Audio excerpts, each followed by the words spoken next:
facer unha primeira valoración do que foi a campaña de precios xustos que iniciamos fai 3 meses e que no día de hoxe ás 12 da noite termina o plazo de contratación do leite para os próximos meses. É necesario que poñamos de manifesto, en primeiro lugar, cales eran os 3 obxectivos que nos propoñíamos desde a organización, que era reducir ou acortar o diferencial de precios que tiña Galicia co resto do Estado, entendendo que ese diferencial, descontando Galicia de casi 4 céntimos, non tiña razón de ser, donde estaba situado máis do 40% da leite e donde, según os datos técnicos do laboratorio,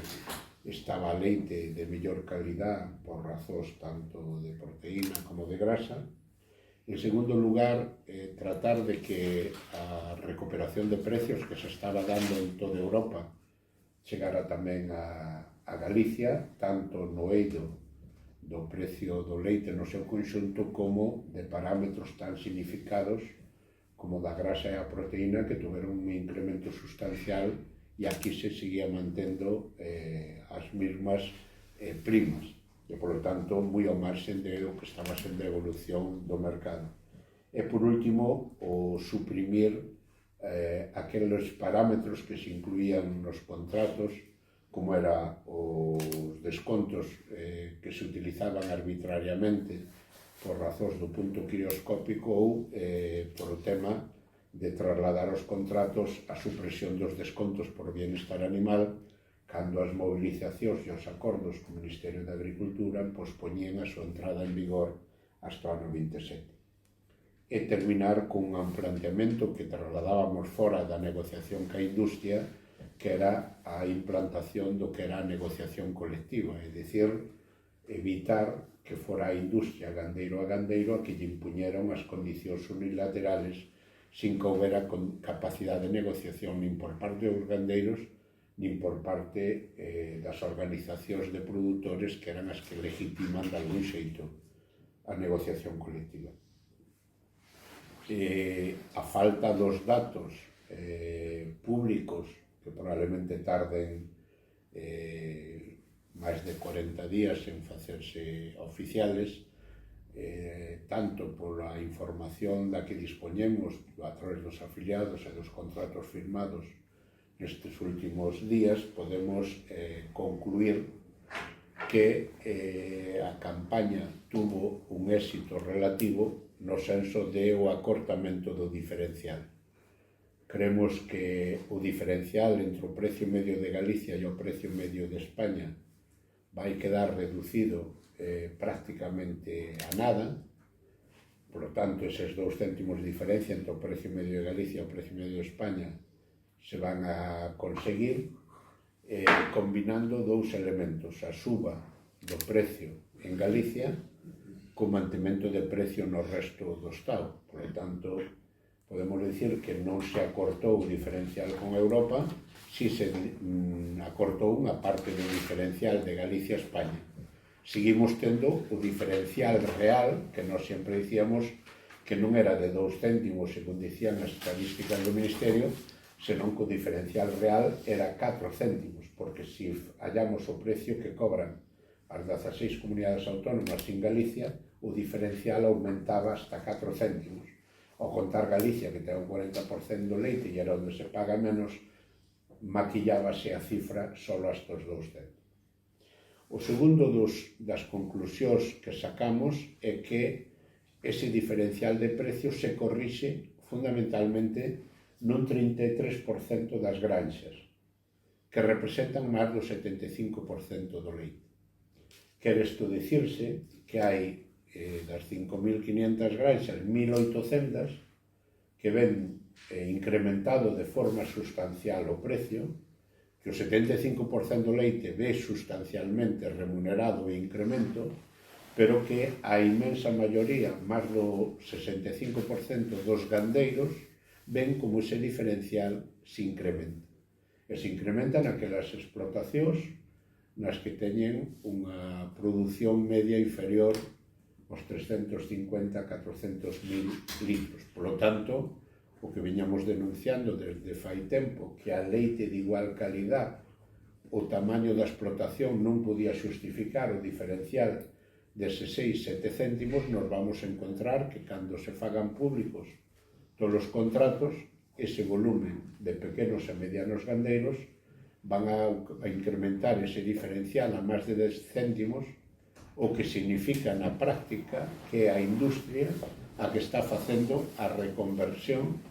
do sector lácteo en Galicia, expulsando as explotacións que aparentemente dice potenciar con leite de calidad, con leite de pastoreo, pero que realmente con eses diferenciales de 10 céntimos é tanto como, nuns casos,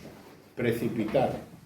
a xubilación, aqueles que están cerca da edade de xubilación, e noutros casos crearlles unhas condicións económicas que prácticamente os expulsan do mercado e lles impiden un crecemento ordenado. O de produción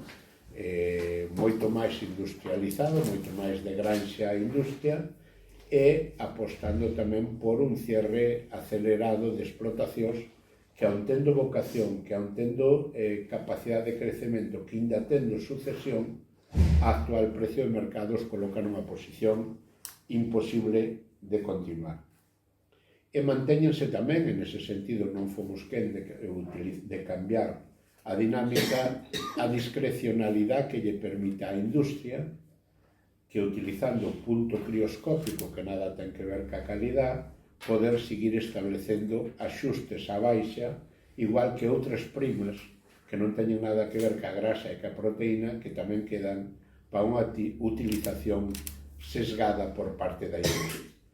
Tamén se constata que, pese ao incremento prácticamente nos últimos meses de forma permanente do precio de grasa e de proteína no mercado internacional, a industria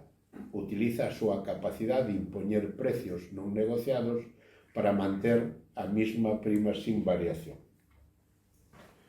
É de resaltar que nesta campaña, pese ao compromiso público da Xunta de Galicia para incentivar con modificacións legislativas o cumprimento dun trato de igualdade de condiciones aos gandeiros galegos, non houve ningún tipo de modificación legal. Por lo tanto, sigue habendo barra libre para acceso ás axudas á industria, independentemente do seu comportamento de negociación cos gandeiros, e sigue habendo tamén, non temos constancia de que ao longo deste proceso de negociación, onde a posición da administración houbera tido un papel importante, non temos conocimiento como organización de que se houbera producido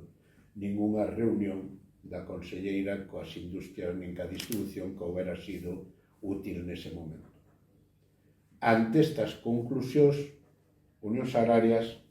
vai a poñer en marcha a partir de mañá unha serie de actuacións. A primeira delas é elaborar un informe para poñer en conocemento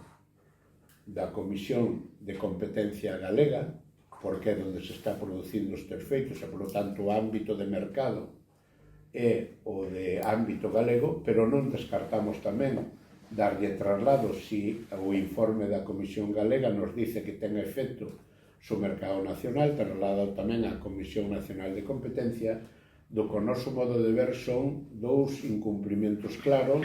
de abuso de posición dominante para impoñer condicións de mercado arbitrarias. Un deles é que, pese a esa evolución do mercado da grasa e da proteína, a industria impón un precio a baixa e mantén esa situación. Eso só se pode facer desde unha posición de abuso de posición dominante, impoñendo unilateralmente as condicións,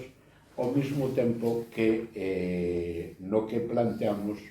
do que ten que ser unha gran ofensiva, que esperamos contar co compromiso público con toda a contundencia na discriminación e no agravamento das condicións económicas que se lle impoñen ás pequenas e medianas explotacións familiares. O diferencial de 10 céntimos non se xustifica polos gastos de recollida, que apenas alcanza o 1,3, é dicir, non olvidemos que a produción de leite, que supón máis do 42% da produción e máis do 55% dos gandeiros, apenas encontraríamos 20-30 gandeiros que quedan fora das rutas de recollida previamente establecidas polas grandes industrias e polos grandes produtores. Dito de outro xeito, non se dá xustificado un diferencial de precios por costes de logística porque ningunha desas granxas medianas e familiares queda a desmán da ruta previamente establecida pola industria para ir recoller a ese outro 33% que supón o 75% do leite. Por lo tanto, o que hai é unha imposición de decir que ou entregas ou tirar o leite e cerres, e, por lo tanto, creemos que está habendo unha competencia desleal, un abuso de posición dominante. Entendemos que a Comisión Nacional da Competencia, pero tamén a actuación política, debe preocuparlle que un 65% das granxas galegas teñan unha penalización ou teñan un plan de cierre decretado pola industria con pagos de hasta 10 céntimos e que, por lo tanto, entendemos que hai base legal para actuar. Non vamos a facer nun primeiro momento, mentre non se publiquen os facturas a cada gandeiro que lle chegarán do leite de abril, lle chegarán no mes de maio, por lo tanto, non vamos a ter probas documentales para poder facer denuncias concretas, pero sí temos probas indiciarias para que tanto competencia como a administración podan iniciar unha actuación de oficio para comprobar algo que é evidente e que figura xa nos contratos rexistrados a partir do día de mañá. O que non o teñamos nós hasta mediados de maio non quere dicir que o FOGA e o FEGA teñan acceso a esa información dos contratos que corroborarían o que estamos falando, tanto de seguir mantendo a baixa a grasa, pese a que se triplicou no mercado, como de pagar hasta 10 céntimos menos por leite de igual calidad, simplemente pola desgracia de ser máis cativo. O segundo dos elementos que pretendemos tamén poñer en acción é diante da AICA galega e da AICA nacional, dous elementos que están probados e que simplemente é cuestión de que actúen de oficio. Primeiro, a inmensa maioría da industria, ou dito de outro xeito, a inmensa maioría dos gandeiros van ter contratos de abastecemento de 4 meses. A normativa obriga a que o contrato de abastecemento teña unha duración mínima dun ano, a non ser que o gandeiro de forma individual renuncie a ese valor, a esa duración. Si nos damos cuenta, as principales industrias que recollen en Galicia, Lactalis, Celta, Río, Central Leitera Asturiana e Inleite, firman contratos a 4 meses. É moi difícil de creer que todos os gandeiros de todas esas industrias, na súa negociación individual, todos se puñeran de acordo a renuncia. Solo desde unha posición da industria de ou me firmas ou non che recollo, pode haber esta renuncia a esa situación. Por lo tanto, entendemos que hai un claro incumprimento da normativa e, por lo tanto, unha clara imposición da industria da duración do contrato. O mesmo que podemos dicir de que hai determinadas industrias que os propios medios de comunicación fixestes público que non cumpriron o requisito da oferta mínima de 2 meses de antelación e que, polo tanto, estamos ante sancións que, ao repetirse de xeito individual con todos e cada un dos gandeiros, poderíamos ir a un proceso dunha sanción grave por acumulación de reiterados incumprimentos. O poñeremos tamén en conocemento da AICA galega e da AICA nacional para romper esa situación. Vamos a plantear parlamentariamente, a través dos grupos parlamentarios, dunha vez por todas, a consolidación da negociación colectiva. Mentras a industria poda negociar con cada gandeiro individualmente, inda que este este nunha organización de produtores, estará impuñendo unilateralmente a parte débil un precio. Seguimos exixindo que aqueles gandeiros que están nunha organización de produtores a industria teña que negociar coa organización de produtores e non co gandeiro individual. E, polo tanto, como pola vía da lógica de mercado non o estamos conseguindo, pretendemos que se establezca ese rexistro público onde a industria sepa que gandeiros están nun OPE para non poder negociar con eles de xeito individual. E ao mesmo tempo, por último, creemos que nesta negociación política debe tamén meterse a única ferramenta que realmente lle preocupa a industria, que é a discriminación positiva.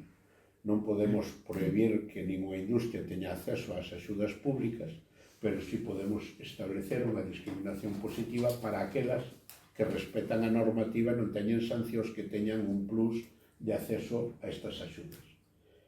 E, por último, trasladar que a organización inicia desde mañá